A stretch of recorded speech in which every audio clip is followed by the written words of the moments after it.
Bhagavad Gita chapter 12 the devotional service श्लोक 13-14 club किया हुआ श्लोक है, उसको हम आज पढ़ेंगे। रोज की तरह पहले संस्कृत में मैं श्लोक को पढ़ूंगी, उसके इंग्लिश ट्रांसलेशन को देखेंगे और मीनिंग को समझेंगे। तो चलिए शुरू करते हैं।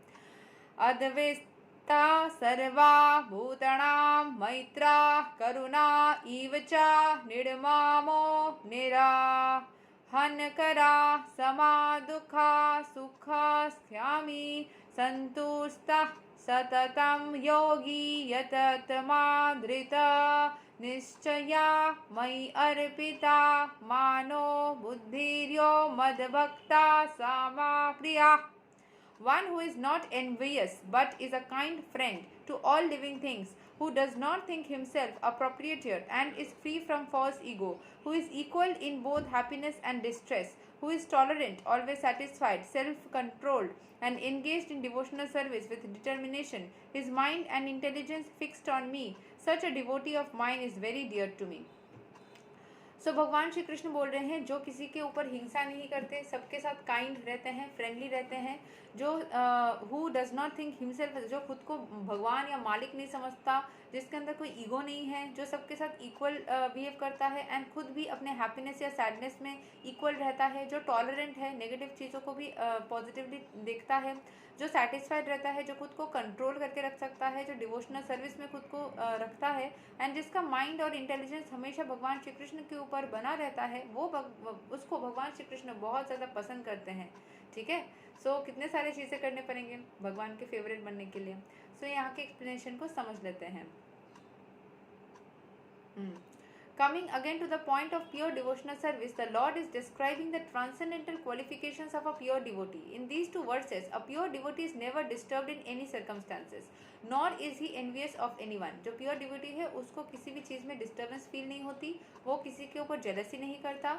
Nor does a devotee become, अगर हम लोग जैसे बोलते हैं ना, किसी और का सक्सेस देखे तो खुश हो गए, किसी और का सक्सेस देखे तो जेलस हो गए, जेलस हो जाओगे उसका हो रहा है मेरा नहीं हो रहा है, जेलस हो जाओगे फिर तुम्हारा काम और भी नहीं बनेगा, और नीचे चले जाओगे। ठीक है, so nor does a devotee become his enemy. He thinks the person is acting as my enemy due to my own past misdeeds. जब भी उसके साथ बुरा होता है, वो ये चीज़ को समझता है कि मेरे ही कर्म है जिस वजह से मेरे साथ ऐसा हो रहा है, उसने कुछ नहीं किया है, मेरे ही कर्म होंगे जिस वजह से मेरे को ये सब भुगतना पड़ रहा है, और इस चीज़ को वो बिलीव कर लेता है। So it is better to suffer than to protest. तो सफ़र कर लेता हूँ, भगवान का नाम जापता हूँ, ऑटोमेटिक निकल जाऊँगा, प्रोटेस्ट करके पागलपंथी करके लाभ नहीं है।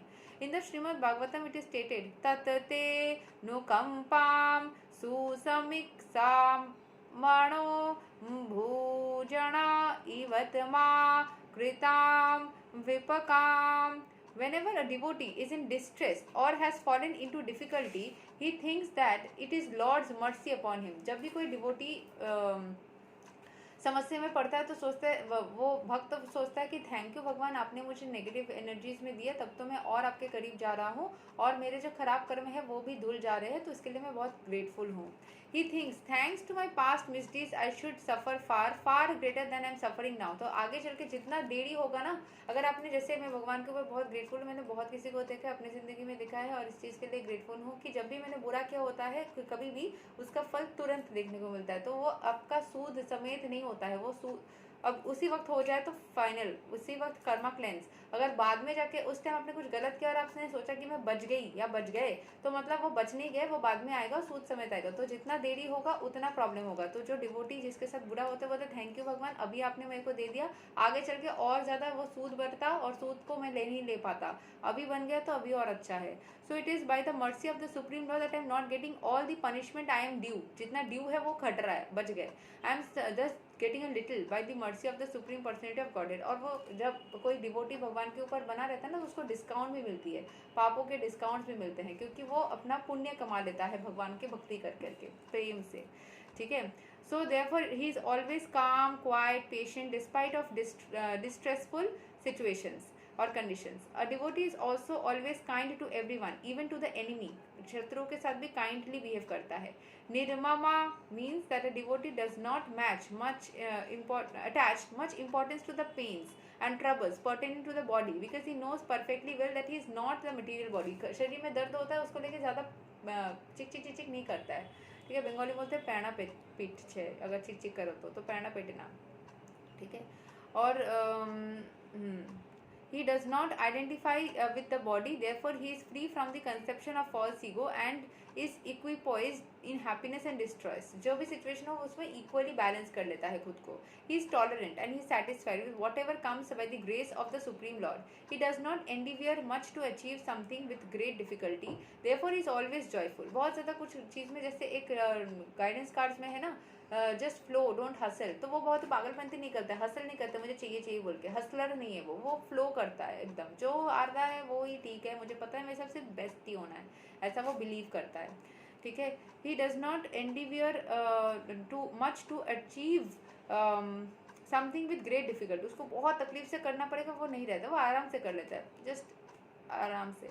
Therefore he is always joyful, इसीलिए वो खुश रहता है. He is completely perfect mystic because he is fixed in the instructions received from the spiritual master and because his senses are controlled, he is determined. एक चीज़ notice क्या है, जब भी कोई इंसान बहुत ही खुश होता है उसको नज़र लगती है खराब होती है, लेकिन जो कृष्ण कॉन्शियसनेस में रहते हैं वो लोग कितना भी खुश हो जाए उनको नज़र ही नहीं लगती, क्योंकि कृष्ण भगवान जो काले कृष्ण भगवान है ना, वो कृष्ण अपने अंदर सारे कालेपन को, नेगेटिविटी को खींच लेता है. जब भी आप हरे कृष्ण कृष्ण कृष्ण हरे हरे, हरे राम राम राम हरे हरे बोलते हो, तब भी अपने अंदर की जितनी भी नेगेटिविटी है, जैसे मुझे किसी बच्चे ने पूछा था एक बार कि आप हरे कृष्ण महामंत्र क्यों जापते हो, इसका क्या मीनिंग है, तब मैंने उसको बोला था जैसे वाटर फिल्टर है ना, वाटर फिल्टर में क्या होता है, सारे नेगेटिविटी को फिल्टर खींच लेता है और आपको शुद्ध पानी देता है. वैसे ही जितने भी thoughts and vibrations and energies आने होती है, हरे कृष्ण महामंत्र एक फिल्टर जैसा है जो सब नेगेटिविटी को खींच लेता है अपने अंदर और आपको सिर्फ शुद्ध वाली थॉट्स देता है, शुद्ध वाली बिहेवियर, मतलब सारे अच्छी पॉजिटिविटी देता है. तो हरे कृष्ण महामंत्र जापने वाले लोगों के साथ कभी भी भगवान के कृपा से बुरा हो ही नहीं सकता. उनके साथ जैसे मैं जब भी लोग आते हैं हरे कृष्ण महामंत्र को मैं बहुत ज़्यादा करने के लिए बोलती हूँ, नहीं कर पाता तो मैं भी करके देती हूँ. बट मुझे जैसे किसी ने बोला था कि आप इतना हीलिंग करते हो, इतना कुछ करते हो, तो आपका क्या होगा कि ये हो सकता है वो हो सकता है. मैंने बोला भगवान है ना, कृष्ण भगवान मेरे परम मित्र, मेरे प्रिय सखा, वो मुझे बचा लेंगे. तो बोले भगवान तो बात की बात है वो तो मैं कोई आर्ग्यू नहीं करती, लेकिन क्योंकि कृष्ण भगवान के जो भक्त होते हैं वो बेकार में आर्ग्यूमेंट में नहीं जाते, वो ये बोलते तुम सही बंदे, थैंक यू, तुम बिल्कुल सही हो.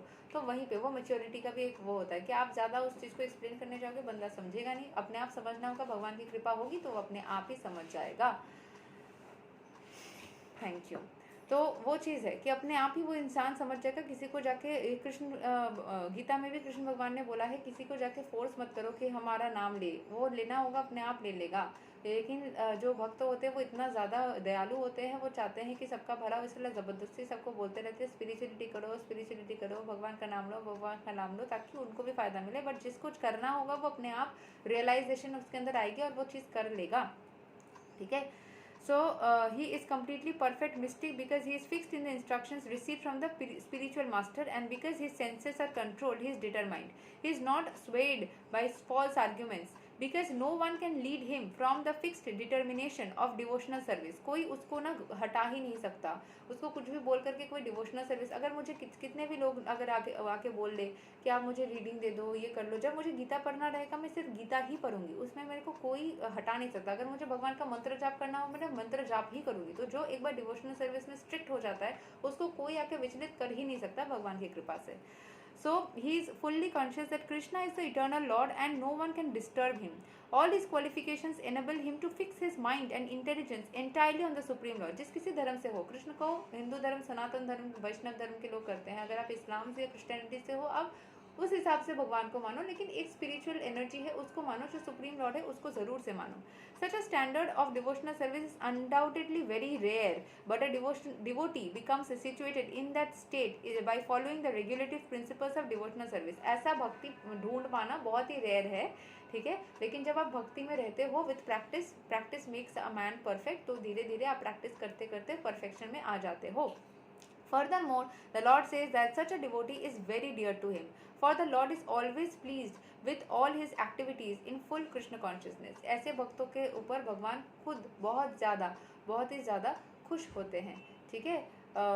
तो भक्ति करिए, भगवान की कृपा में आ जाइए और लाइफ को बेहतरीन तरीके से बदलते हुए देखिए. यही तक है श्लोक नंबर 13-14 क्लब किया हुआ. अगले दिन हम श्लोक 15 को कवर करेंगे. तब तक के लिए हरे कृष्णा, राधे राधे, जय श्री राम.